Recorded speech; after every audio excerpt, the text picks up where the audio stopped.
Hello students, welcome to the lecture series of Constitution of India, Law and Engineering।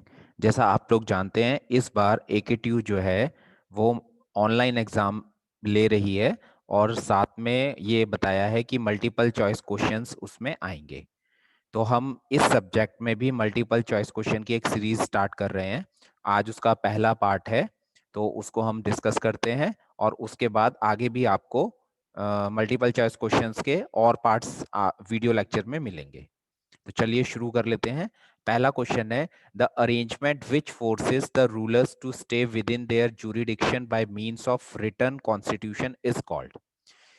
ऐसा कौन सा arrangement है जिससे जो रूलर्स होते हैं उनको उनके अधिकार क्षेत्र में रखा जाता है और उसमें रिटन कॉन्स्टिट्यूशन होता है ना? तो ऐसा कौन सा प्रोसेस है, उसको क्या बोलते हैं? क्या वो कॉन्स्टिट्यूशन है, डेपोटिज्म है, कॉन्स्टिट्यूशनलिज्म है या नन ऑफ द अबव है? तो इसका आंसर है ऑप्शन सी, कॉन्स्टिट्यूशनलिज्म। सेकंड है, N interpretation of the constitution of India is based on the spirit of. जो कॉन्स्टिट्यूशन है बेसिकली उसका अगर हम समीक्षा करते हैं, उसका इंटरप्रिटेशन करते हैं, तो वो किसके ऊपर बेस्ड है? क्या वो फंडामेंटल राइट्स हैं, फंडामेंटल ड्यूटीज हैं या प्रीएम्बल है? इसका ऑप्शन है D, preamble. Question number 3, the union list consist of, है ना? यूनियन लिस्ट के अंदर कितने सब्जेक्ट्स आते हैं? तो जैसा आप लोग जानते हैं तीन तरह की लिस्ट होती हैं, यूनियन लिस्ट, स्टेट लिस्ट और कॉन्करेंट लिस्ट। स्टेट लिस्ट के अंदर जो स्टेट होता है, राज्य होता है, वो लॉ बना सकता है। कॉन्करेंट लिस्ट के अंदर बेसिकली राज्य और सेंट्रल गवर्नमेंट दोनों ही लॉ बना सकती हैं। और यूनियन लिस्ट में जो सब्जेक्ट्स होते हैं उस पर सिर्फ और सिर्फ सेंट्रल गवर्नमेंट लिस्ट बना सकती है, लॉ बना सकती है। तो इसका आंसर है, इसमें यूनियन लिस्ट में टोटल 97 सब्जेक्ट्स होते हैं। Next question, the constituent assembly was set according to the proposal of. जो कॉन्स्टिट्यूएंट असेंबली बनाई गई थी, जो इंडिया में आई थी, बेसिकली उसका मेन फंक्शन ये था कि ब्रिटिश गवर्नमेंट के पास जो पावर है उसको इंडियन लीडरशिप को ट्रांसफर करना है ना? तो वो कॉन्स्टिट्यूएंट असेंबली किसके प्रपोजल पे बनी थी? क्या वो क्रिप्स मिशन था, कैबिनेट मिशन था, माउंटबेटन प्लान था या राजगोपालाचारी प्लान था? तो वो था आपका cabinet mission. Then the fundamental duties in the Constitution of India were adapted from। जो फंडामेंटल ड्यूटीज हमारे कॉन्स्टिट्यूशन ऑफ इंडिया में दी गई हैं वो किस कॉन्स्टिट्यूशन से अडॉप्ट की गई हैं? तो इसका राइट आंसर है रशियन कॉन्स्टिट्यूशन। नेक्स्ट क्वेश्चन है, which article of the constitution of India deals with the fundamental duties. Fundamental duties जो है हमारे कॉन्स्टिट्यूशन ऑफ इंडिया के किस आर्टिकल में दी गई हैं? तो option D is correct, article 51 A. In India right to property is a. हमारे इंडिया के अंदर जो राइट टू प्रॉपर्टी है कि हम लोग जो है प्रॉपर्टी को खरीद सकते हैं, बेच सकते हैं, ये जो राइट टू प्रॉपर्टी है ये क्या है? क्या ये मॉरल राइट है, क्या ये लीगल राइट है, फंडामेंटल राइट है, पर्सनल राइट है? Then answer is B, legal right है। Question number 8, the procedure for amending the constitution of India is.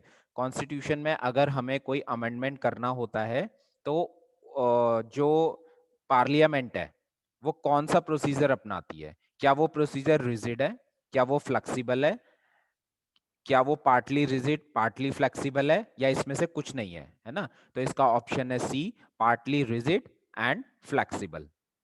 Which of the following is not included in the fundamental rights in the Constitution of India? Right to adequate means of living or livelihood, right to freedom, right against exploitation, right to equality। तो answer is right to adequate means of livelihood. ये हमारे fundamental rights में नहीं आता है।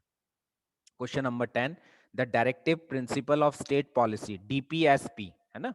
DPSP जो होते हैं वो कहां से लिए गए हैं, किस उससे क्या कहते हैं कॉन्स्टिट्यूशन से अडेप्ट किए गए हैं? तो इसका आंसर है आंसर बी, आयरिश कॉन्स्टिट्यूशन।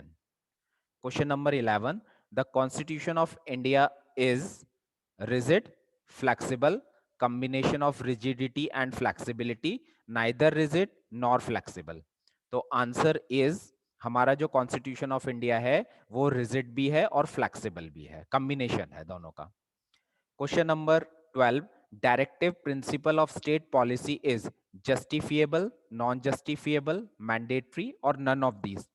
जब हम डीपीएसपी की बात करते हैं तो डीपीएसपी जो होते हैं they are ideals which are not legally enforcing by the court for their violation.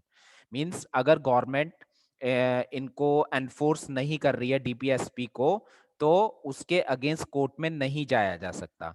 इसीलिए डीपीएसपी जो है हमारे वो क्या है, वो नॉन जस्टिफिएबल हैं।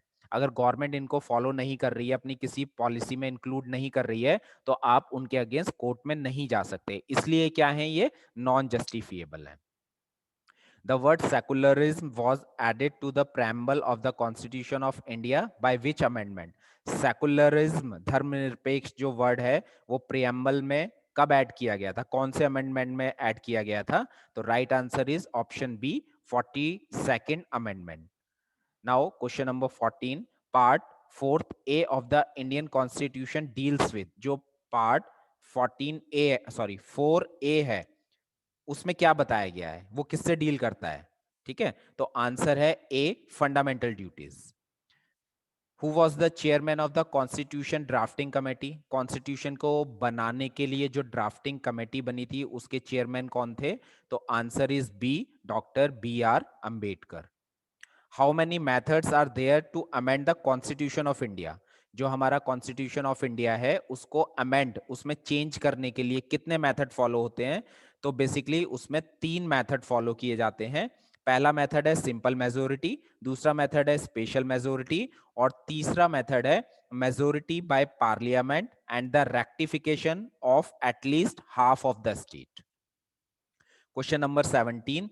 The Indian Constitution guarantees how many categories of fundamental rights? तो आंसर इज 6। टोटल जो हमारे जो फंडामेंटल राइट्स हैं वो कितने हैं? 6 हैं। Now which constitutional amendment incorporated the fundamental duties in the Constitution of India? कौन सा अमेंडमेंट हुआ था जिस कारण से फंडामेंटल ड्यूटीज को कॉन्स्टिट्यूशन में लाया गया, कॉन्स्टिट्यूशन में लिखा गया? तो answer is option C, 42nd amendment में फंडामेंटल ड्यूटीज को ऐड किया गया था। Which among the following is not a fundamental right? तो right to equality, right to property, right to freedom, right against exploitation. तो option B, right to property जो है वो फंडामेंटल राइट नहीं है। Now, question number 20. Rights given in the Constitution are called fundamental rights because, जो right constitution में दिए गए हैं उनको फंडामेंटल राइट्स क्यों कहा जाता है? क्या ये नेचुरल राइट्स हैं इसलिए? इनको सस्पेंड नहीं किया जा सकता इसलिए? ये कॉन्स्टिट्यूशन के पार्ट हैं इसलिए? या फिर they can be enforce and safeguard by the courts?